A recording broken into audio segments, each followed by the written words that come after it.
सुशांत मामले में CBI ED के बाद नारकोटिक्स कंट्रोल ब्यूरो ने भी जांच का जिम्मा संभाल लिया। इस केस में रिया के ड्रग्स कनेक्शन की बात सामने आने के बाद एनसीबी की टीम ने रिया समेत 5 लोगों पर केस दर्ज किया। ड्रग्स केस की जांच शुरू कर चुकी नारकोटिक्स कंट्रोल ब्यूरो की टीम आज इस मामले में रिया चक्रवर्ती का बयान दर्ज कर सकती है। एनसीबी की टीम गुरुवार को ही दिल्ली से मुंबई पहुंच चुकी है, जिसके बाद जांच की दिशा तय करने के लिए एक मीटिंग भी हुई।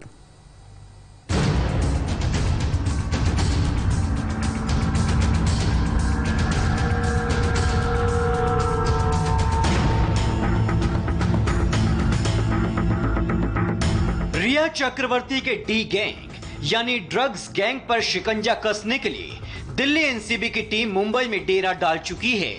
रिया के साथ ड्रग्स को लेकर जिन जिन लोगों से व्हाट्सएप चैट सामने आई है, उन सब की कुंडली खंगाली जा रही है। रिया के इस ड्रग्स गैंग की कड़ियों को जोड़ा जा रहा है। इस पूरे मामले में रिया के साथ ड्रग्स कनेक्शन के सामने आते ही नारकोटिक्स कंट्रोल ब्यूरो ने रिया समेत 5 लोगों पर केस दर्ज किया है।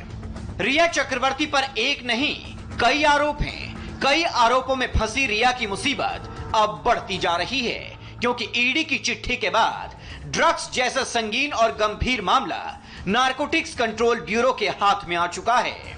नारकोटिक्स कंट्रोल ब्यूरो ने इस मामले में रिया पर ड्रग्स को अपने पास रखने, ड्रग्स के कंजप्शन यानी ड्रग्स लेने का या उसे कंज्यूम करने का और ड्रग्स के ट्रांसपोर्टेशन का यानी ड्रग्स को एक जगह से दूसरी जगह ले जाने का केस दर्ज किया है। यहाँ ये जानना भी जरूरी है कि ड्रग्स कंज्यूम करने से कहीं ज्यादा संगीन आरोप ड्रग्स ट्रांसपोर्टेशन के हैं। सुशांत सिंह मामले की जांच कर रही 2 केंद्रीय एजेंसी के बाद नारकोटिक कंट्रोल ब्यूरो इसमें ड्रग एंगल आने के बाद दिल्ली की जो टीम है वो फिलहाल मुंबई पहुंच गई है। हम इस समय मुंबई के एनसीबी ऑफिस के बाहर ही खड़े हैं। यही वो ऑफिस है जो 3rd फ्लोर पर है। बल्लाड स्टेट में इनका ऑफिस है। इस जो टीम दिल्ली से आई है उसमें deputy director operation KPS Malhotra के अलावा 2 और भी अधिकारी आए हैं।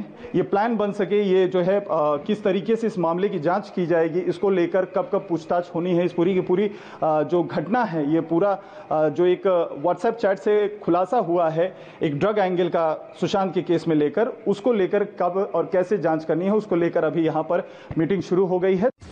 सुशांत सिंह मौत मामले में आरोपी नंबर 1 रिया चक्रवर्ती के व्हाट्सएप चैट इस बात के सबसे बड़े सबूत हैं कि रिया ड्रग्स को लेकर कई लोगों से चैट कर रही थी। ड्रग्स के इस मामले में एनसीबी के रडार पर रिया का डी गैंग यानी ड्रग्स गैंग के कई सदस्य हैं। इनमें श्रुति मोदी, जया साहा, गौरव आर्या, मिरांडा सुशी, दीपेश सावंत और शौविक का ड्रग्स कनेक्शन किन किन लोगों से जुड़ा है, अब सब एनसीबी के रडार पर हैं। सुशांत मामले में रिया की ड्रग्स चैट के सामने आते ही नारकोटिक्स कंट्रोल ब्यूरो एक्शन में आ गया है। रिया के जिस भी ड्रग्स डीलर के साथ रिश्ते सामने आए हैं, एनसीबी उसका पता लगाएगा। इसके अलावा रिया के और सुशांत के दोस्तों के बारे में भी जानकारी हासिल की जाएगी। साथ ही शौविक के दोस्तों के बारे में भी जानकारी जुटाई जाएगी। सूत्रों के मुताबिक एनसीबी रिया, सुशांत और शौविक के कॉल डिटेल्स की भी जांच करेगी। एनसीबी की टीम मुंबई और पुणे में हाल में पकड़े गए बड़े ड्रग्स डीलर से पूछताछ करेगी। इतना ही नहीं, नारकोटिक्स कंट्रोल ब्यूरो की टीम पूरे महाराष्ट्र में साल 2018 से 2020 में रेव पार्टी की डिटेल्स खंगालेगी। एनसीबी का फोकस मुंबई के ड्रग्स सिंडिकेट से जुड़े छोटे ड्रग्स डीलर के साथ साथ बड़े डीलर्स पर भी रहेगा।